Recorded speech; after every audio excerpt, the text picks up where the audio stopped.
Some of those bugs are becoming resistant to our control methods. The concerns around several mosquito-borne diseases. There are scorpions, there are mosquitoes, rats, mice, snakes among the population. Aid groups are struggling to vaccinate children in Gaza against polio, and how one high school is tackling the heat for its student athletes.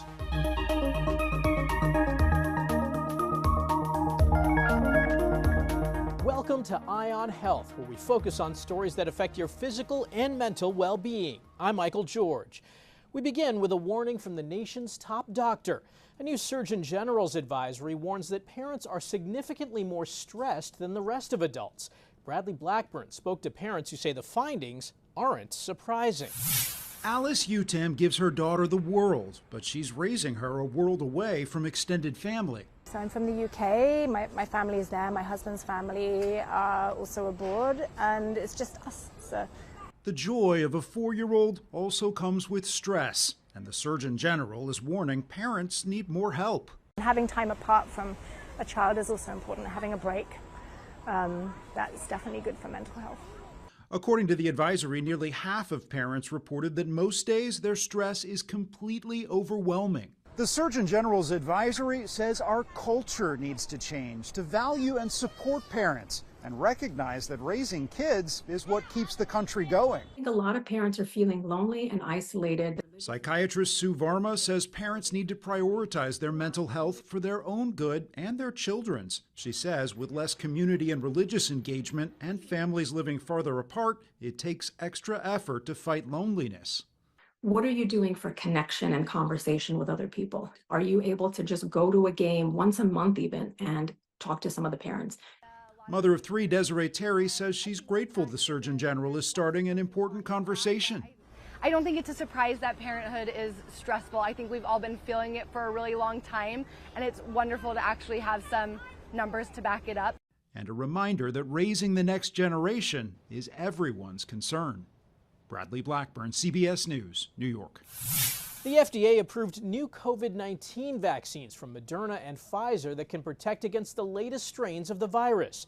The shots are for everyone 6 months and older, though health experts say if you've been vaccinated or infected recently, it may be best to wait a few months to maximize protection. All of our patients, when they come in, they're asking when is the new vaccine coming in, so they've been waiting for this. CDC data shows that summer surge is likely on the downswing.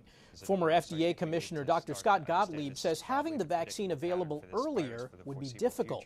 It's going to be hard to have a vaccine available earlier than they have had it this year. They've got the vaccine out earlier than they have in the past, in part to try to time it with the flu vaccine so that when people go into the pharmacy, they can get both a COVID vaccine and a flu vaccine, which I think is going to be important for a lot of older Americans. Some other good news in the fight against COVID: free at-home testing kits will once again be available for all U.S. households.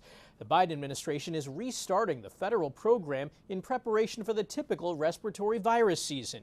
Each U.S. household will be able to request up to 4 COVID-19 nasal swab kits.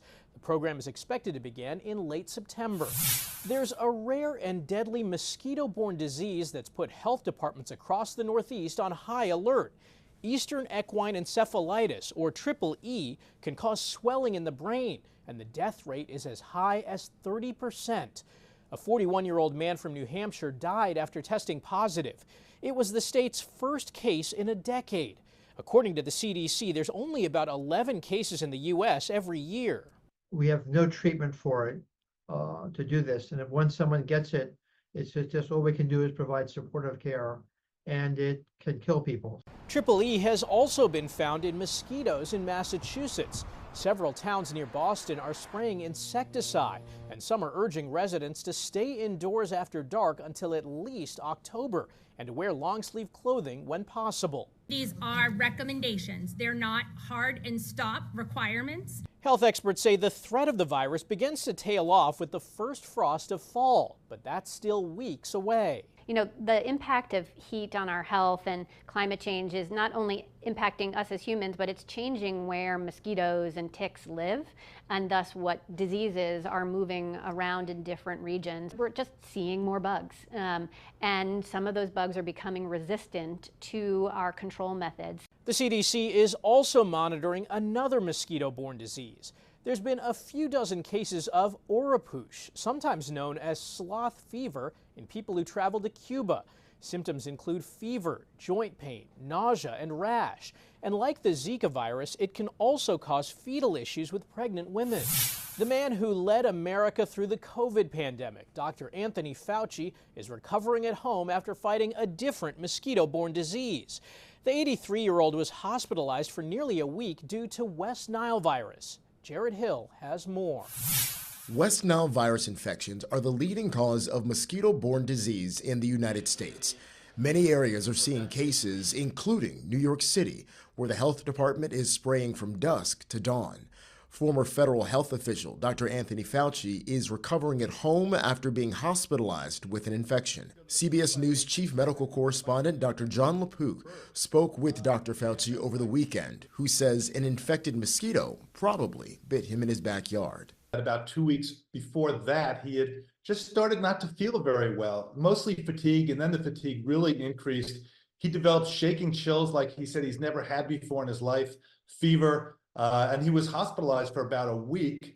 People at risk for severe illness include the elderly and people who are immunocompromised.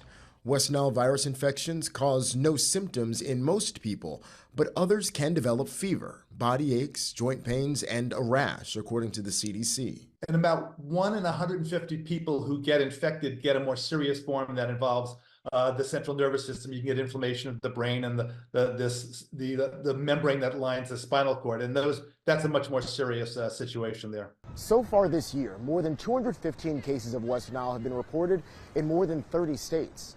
It's a mosquito-borne illness, so you try to avoid mosquitoes. Dawn and dusk is when they tend to bite. Wear clothing that covers your skin. You can have insect repellent, and then get rid of standing water, because in the standing water, that's where the mosquitoes can multiply and breed. The CDC says there is no treatment for West Nile. Rest, fluids, and pain medications may help alleviate symptoms. Jared Hill, CBS News, New York. Humanitarian aid groups say Israeli evacuation orders are disrupting the distribution of more than 1 million oral doses of the polio vaccine in Gaza. The United Nations and the World Health Organization are trying to vaccinate more than 600,000 children. But nearly 90% of Gaza has been placed under evacuation orders since the start of the war, and it's pushed 1.8 million people into an area smaller than the size of Manhattan. The humanitarian operations are also being displaced within these evacuation orders, and the humanitarian response here is being completely strangled and limited in our ability of what we can do. There are scorpions, there are mosquitoes, rats, mice, snakes among the population. In July, polio was detected in wastewater for the first time in 25 years in Gaza. The WHO reports 99% of Gazans were vaccinated for polio prior to the war. Now, only 86% of residents have been inoculated. The humanitarian situation in Gaza is dire. Polio is a highly contagious disease that is spread through mostly contaminated food and water. And the conditions in Gaza could not be more right for this. It's open sewage conditions everywhere. People are sleeping in tents outside in scorching heat. My colleagues have reported people, drinking contaminated water, having to wash clothes in water that they know is contaminated. Officials say they have more than 3,000 working on the vaccination campaign. It's a painful condition that affects 1 in 10 women, endometriosis. Experts say it can take years to get diagnosed because so little is known about the condition. Now, new research is underway that could help lead to a much less invasive way to confirm it. Tanya Backus has more. For years, Anna Delegati has been coping with symptoms so debilitating, getting through her day as a gym teacher can be challenging. Heavy bleeding, really extreme pain, cramping, almost feels like a stabbing. After years of being dismissed, Anna learned endometriosis runs in her family. She decided to have laparoscopic surgery, the only way to diagnose the condition currently. Also mentally, it takes such a toll where before the diagnosis, you don't know what's wrong with you and you don't have people listening to you, so you think that you're being overdramatic. She's among more than 3,000 women enrolled in a clinical trial at the Feinstein Institutes for Medical Research. The goal, to develop a non-invasive way to diagnose the condition. There are tissues that reflect the lining of the uterus, which we have found to be different in patients who are unaffected with endometriosis versus patients with endometriosis. And we can collect menstrual blood samples from patients who are symptomatic and look for those differences. Dr. Christine Metz is leading the research she hopes will lead to a new FDA-approved method, much less invasive than surgery to diagnose the condition. Currently, patients wait 7 to 10 years to be diagnosed, and we're hoping that we could get this finalized and ready for the population within the next few years. Even after surgery, which can also treat the condition, Anna still struggles with bleeding and pain. I never want anyone to go through what I went through, so if I could be even the smallest part in changing that, that's the most amazing feeling ever. She hopes taking part in the research helps more women. Danya Backus, CBS News. Coming up, more children are dying from the flu as fewer get the vaccine. And the new program addressing substance abuse issues in Native American communities.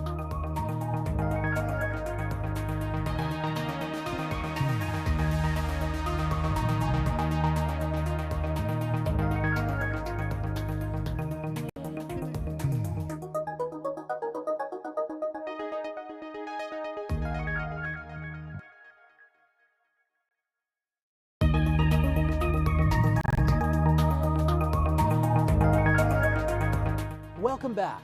The American Academy of Pediatrics and other groups are getting the word out about getting vaccinated for the flu, ideally before the end of October when the season usually starts. Last season, vaccination rates in children dropped again, and deaths were at the highest level in years. Bradley Blackburn has more. The Richmonds mark the day they receive their flu shots every year, wearing pink to honor their daughter Kaden, who died from the flu in 2014 at 3 years old. When we were going to take her for her flu shot earlier, she had an ear infection, so they weren't able to give it to her then. Unfortunately, throughout the day Friday, she just deteriorated terribly. So the flu had taken over her body in that short amount of time. Jessica now works with the group Families Fighting Flu to make sure that other people knew how important it was to get your flu shot, and that there are healthy children that, get really bad complications and may pass away from the flu. The American Academy of Pediatrics recommends everyone 6 months and older receive the flu vaccine every year. Vaccinations are down, with just 54% of children vaccinated last year, and 193 children died, the highest death toll in several seasons. Historically, what we know is that most kids who die from the flu are unvaccinated or under-vaccinated. Dr. Christina Bryant with Norton Children's says this year's vaccines will be trivalent, preventing 3 different strains. Being vaccinated against the flu can prevent the most severe complications. Jessica's daughter Layla had the flu 2 years ago with high fever, elevated blood pressure, and heart rate, but recovered quickly. Obviously, knowing my situation, I got very nervous. I truly believe that her already having the flu shot helped her not get as sick. She hopes sharing her story saves lives. Bradley Blackburn, CBS News, New York. American Indian and Alaskan Native people have the highest death rate from drug overdoses by far, and it's more than 80% higher than the rate for white Americans. That's according to the CDC. The National Institutes of Health is launching a new program to boost research into the substance abuse issues facing Native American communities. The Native Collective Research Effort to Enhance Wellness, or NCREW, will use $268 million over the next 7 years to support projects led by tribes and organizations that serve their communities. For more on this effort, we spoke with Dr. Kathy Etz. She's the Associate Director for Tribal Affairs for the National Institute on Drug Abuse. Doctor, thanks so much for joining us. We're talking about opioid use and abuse. Is this something that disproportionately impacts our Native American communities? Yes, it is something that disproportionately impacts Native American communities. They have the highest rates of opioid and drug overdose death relative to any other racial ethnic group in the country. However, I will note that this is largely due to social determinants of health or environmental factors that put them at elevated risk for these poor health outcomes. You mentioned some of the reasons that we're seeing these disparities, societal factors being one of them. What are some of the factors we're talking about? Yes, so the social determinants of health that impact Native American health outcomes include things like poor housing, lack of access to health care, lack of access to education, to economic opportunities. And this is the case because there's a long history of policies and practices that do not support tribes in the ways that they need to be supported in order to attain good health. What can we do to address some of these factors? I think the most important thing to note here is that the tribes themselves and the Native communities know the answers of how to solve their problems. And that as the federal government, it is our job to support them to develop the solutions that they know will work. Are we doing enough research into issues that are impacting our Native American communities? I think we need to do quite a lot more. There is a history, though, of research abuse with these communities. And so we're having to really develop trust and to showcase how our science can be helpful and then support them to use it as a tool for their great health outcomes. We've been seeing nationwide, we've got an opioid crisis. How severe is the impact on families, on communities? It's devastating. We've heard in some very small communities, there have been as high as 7 overdose deaths in a week.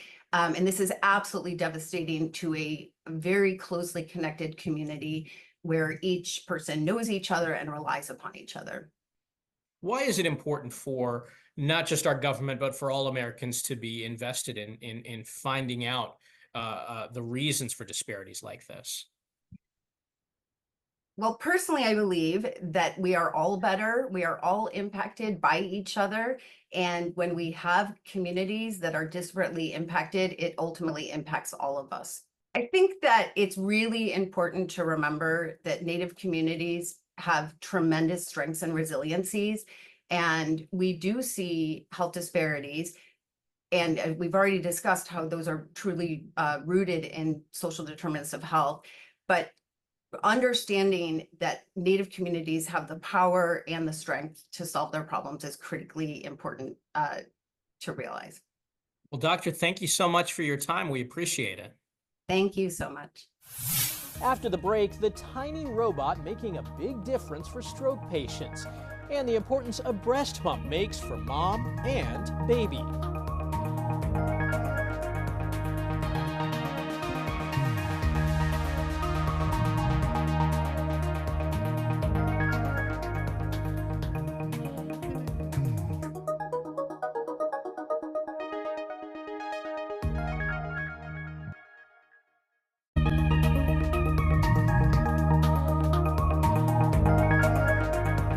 Welcome back. The heat can create dangerous conditions for student athletes. Exertional heat stroke, also known as EHS, is among the most dangerous heat illnesses.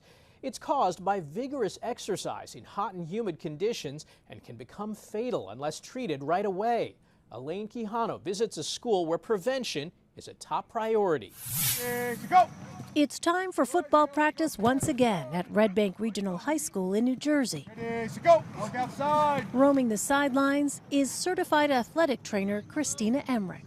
If you recognize it in treatment, exertional heat stroke is 100% survivable. Among the tools she uses to protect students, this device, which measures what's called the wet bulb globe temperature. That number tells Emmerich how much heat stress athletes may be experiencing. When you look at exertional heat stroke, how big of a problem is this in high schools? So it's one of the 3 leading causes of death in high school sport in America. And a lot of our field Doug Casa is the CEO of the Corey Stringer Institute, named after the Minnesota Vikings player who died of heat-related illness in 2001. The Institute's mission includes the prevention of heat-related sudden deaths and helping rehabilitate athletes. Basketball here first. Among them, Ryan Swoboda. I remember I got there and I wanted to prove myself. In July 2017, on his third day of practice as a freshman on UVA's football team, Swoboda collapsed. His core temperature had shot up to a life-threatening 109 degrees. He spent 3 weeks in the hospital and more than a year in rehabilitation. I had damage to a lot of my organs. But he recovered and went on to play professionally in the NFL. The Corey Stringer Institute recommends schools have athletes get acclimated to the heat before practicing in full uniform, take mandatory water breaks, and have a cooling tub to treat overheated players. Also key, Make sure their high school has an athletic trainer, because they don't want to depend on a coach if their child is going to die or live when they have a medical emergency. Elaine Quijano, CBS News. A study from European researchers hopes robots can help stroke patients in their recovery and potentially fill a gap left by a shortage of physical therapists in the UK. All right, Jake, so this is the brain-computer interface device, so it reads your brain signals. 59-year-old Jake McDonald had a stroke earlier this year.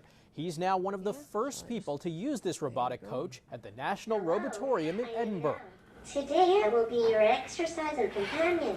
Like if I can see sitting on my hospital bed and the physios in the hospital are so busy, this is a good key thing for interacting with people that definitely need the physio. Researchers say it's vital that stroke patients get the treatment they need as quickly as possible. And what we've found is once the patient realizes that they are in fact controlling the robot, it gives them a sense of control, but it also gives them a sense that the robot is exercising along with them, as if you were exercising with a partner. You see they start to move, you start to move in conjunction with them. The trial uses Now robots, a fully programmable robot made by a French company. It costs around $13,000. New research shows that using a breast pump can help women breastfeed their babies longer by several months. Danya Backus introduces us to a teacher who's using her pump to create a stockpile before she heads back to school. Nikki D'Antonio is grateful for this time at home with her 7-month-old daughter, Lillian. And now that it's time to go back to her job as a math teacher, she's working on getting Lillian to take bottles with pumped breast milk so she can continue to breastfeed. My goal is to do at least a year. And if for her, she needs it longer, that's fine. So I'm hoping the pumping will help get what I need. New research shows it could help her achieve her goal. A Yale School of Medicine study finds women using breast pumps are more likely to continue breastfeeding for about 21 weeks longer than women who don't use pumps. We didn't know if pumps were beneficial or harmful to breastfeeding duration, and they appear to relate to a longer breastfeeding duration. It's wonderful that we have this tool that can be helpful to breastfeeding moms. The study looked at more than 19,000 mothers. 91% said they used a breast pump. Study author Dr. Sarah Taylor says the findings are good news since breastfeeding benefits mother and baby. So for babies, we see less ear infections, long-term decreased risk of diabetes, of cancer. For moms, we see decreased risk of cardiovascular disease and certain types of cancers. D'Antonio says it hasn't been easy, but she's doing what she can. I've had my moments where I might wanted to quit because I was getting overwhelmed, but I've tried to stick to it for her sake. The first month I think is going to be probably the hardest, being away from her, especially pumping at work. So I'm hoping to make it that month and that everything goes smoothly. She says it was a bit of a challenge getting Lillian to take bottles, but they're seeing some success now. Danya Backus, CBS News. That's this week's Eye on Health. I'm Michael George. Thanks for joining us and be well.